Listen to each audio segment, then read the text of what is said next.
has been a successful week here at Merricks Garage. I got the burb running. I don't have everything sorted on the burb, as you can see. Obviously, I don't have my intercooler or cooling system or anything like that yet. But it did turn over, it did run, and it did hemorrhage oil out of the return line on the turbo because I didn't have a return line set up for that yet. But it started, and I am stoked. It was a good feeling knowing that this thing actually ran, and it didn't catch on fire, didn't idle crazy, the throttle works. Yeah. So let's get into what's been going on, what I've accomplished, and what's still left to do. Today is all about wiring. Let's get this thing in focus here and check out, look at that crimp. This is using this MSD crimper and these WeatherPack WeatherTight connectors. I've already got a couple of these guys made. And yeah, I want to be able to DC my electrical if I need to work on stuff. So I'm putting these things in quite a few places. This is going to be in my relay for my fuel shutoff solenoid. So the way that a diesel works is the fuel shutoff is energized so that it allows fuel, and when it's de-energized, it closes and stops fuel. So you have to have a relay to open it, and then voltage just holds it in place open, and when you cut the voltage, it will release it. Today I have been working on getting the fuse panel, that C100 female bulkhead connector for the fuse panel, wiring that up. So getting 12 volt switch, 12 volt constant, getting it wired up to the starter and also over to the fuel solenoid. Got a relay wired up for the fuel solenoid. I think I'm ready to start this thing and just see what happens. So I'm gonna drop it down, connect up some batteries, cross my fingers.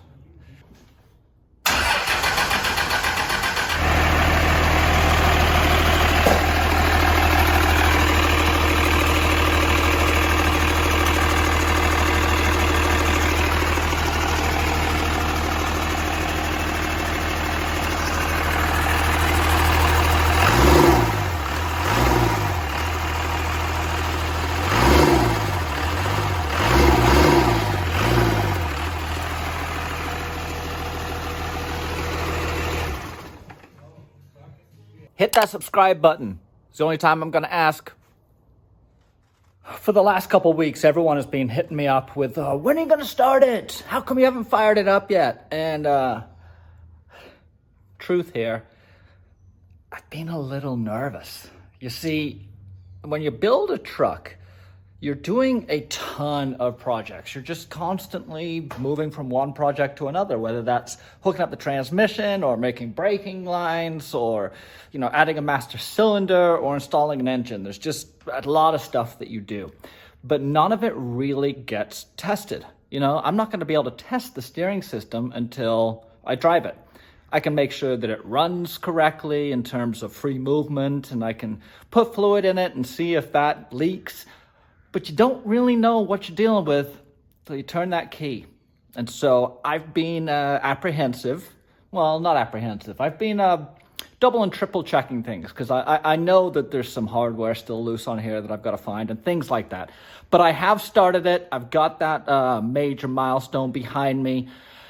And I'm buttoning things up, which is really, really fun. I'm filling all the power steering and cycling that, not with the engine running, but just manually cycling it. I'm also starting to bleed the brakes. Gravity bleed right now with a little bit of pumping of the master and the brake pedal. And we'll go to a full power bleed here when it starts running.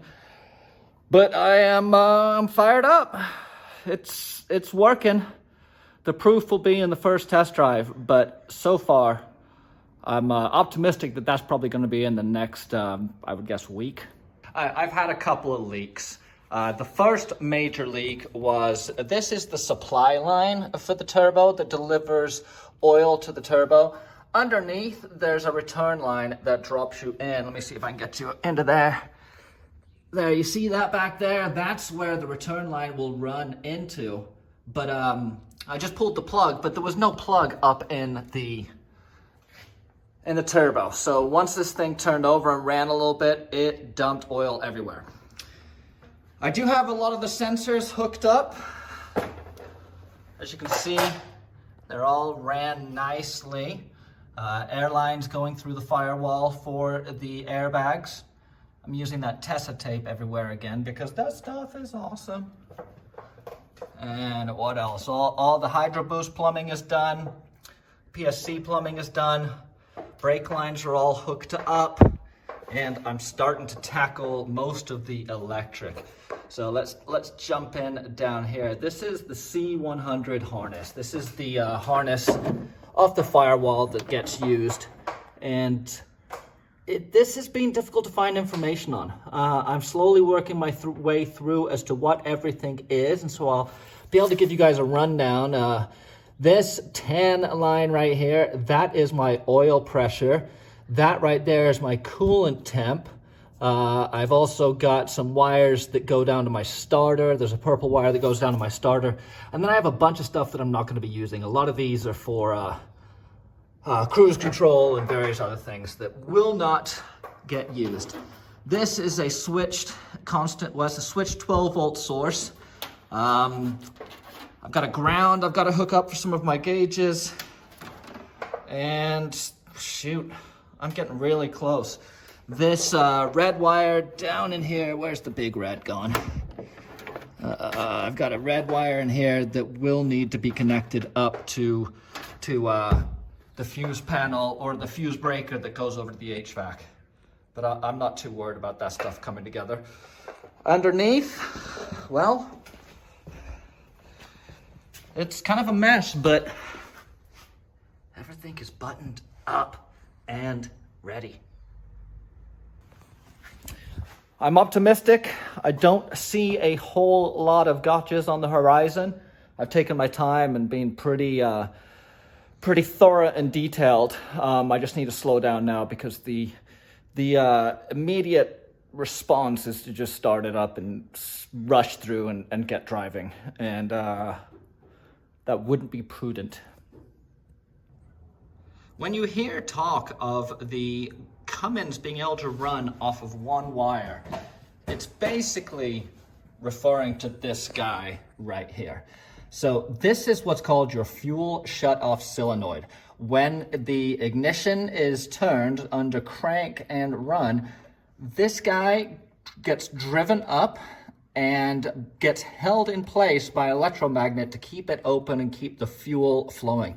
You remove current, plunger drops back down to static, and fuel is cut off. So that's technically the one wire. Give this energize this, and you will have fuel coming, and you will be running. The rest is just a matter of cranking over the starter, and it will to bring you the rest of the way. Unlike a gas motor, this is my fuel pump. I do not have an in-tank fuel pump. I've basically just got a line that is right here, drops down to the fuel tank and then comes up. This plunger allows me to prime the pump, so I have fuel up in here. I did this for a long time to get the fuel flowing through here, up through all the fuel filters, and over into the P-pump right here. The trick, what I've discovered is get it primed as much as you can, meaning pump, pump, pump, pump, pump. Then when you start cranking, you're probably going to start seeing bubbles and fuel coming out of here if you've cracked these already, like you should have. Once you get to that point, button these down. If it's still not working, maybe move over and check these guys right here to make sure they're getting fuel. But once I had fuel getting to the P-pump, it was just a matter of cranking it for a few seconds and it started. Getting fuel to the P-pump did take quite a while though. That's why you see some people putting lift pumps like AirDog and FAS and various other things on there.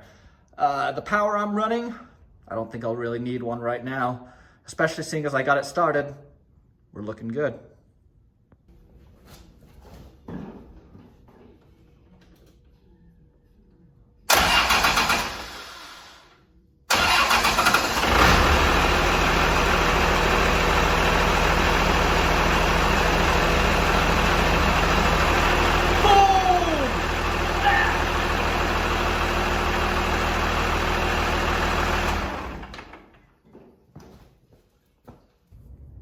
It's working. It is firing up, turning over, running, idling, and sounding so good. I've even got the fuel shutoff solenoid wired up, if you count. If you count that as being wired up. But it is working. The batteries have all been connected too. They are running in parallel, meaning that positive connects to positive, negative connects to negative. What that does is it keeps your voltage at 12 volts. So it will not double my voltage, but it will double my amperage. So running two batteries is essentially going to give me a metric ton of cranking amps and also a deep reserve of amp hours to run accessories. The reason for two batteries, most diesels have a lot of compression and require some pretty heavy voltage to turn over, or I guess I should say amperage, to turn over the engine. And that's why I went with two, both AGM Odysseys. These guys are great. I've had a Die Hard, which was an Odyssey in the Suburban, in the Blazer for about 10 years now, 8 years now, and it's never failed me once. I ran everything through the tub, and then underneath I hit them with these wire finger traps. So I will not have any strain or anything on the cables themselves, and then they disappear into the frame. I've got this junction box right here. This will allow me to hook up these guys. I made some jumper cables with a Johnson power pole connector on them that will plug in and either allow me to charge something else remotely, like another battery, or jumpstart another car. Well, I'm also really happy that I get to play with this again. I don't know how many of you guys remembered that I put this in. This is the Cargo Glide XL 1000. It's amazing. This thing fully extends out of the back of the cab, and at full extension will hold 1,000 pounds.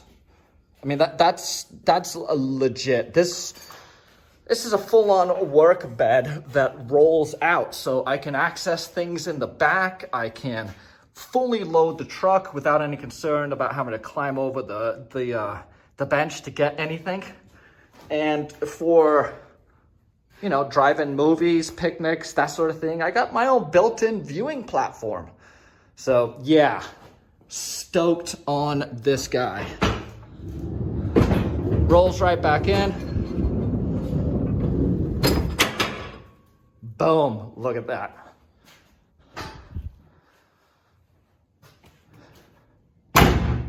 It's starting to come together, boys. It's starting to come together. This thing is going to be so rad to drive.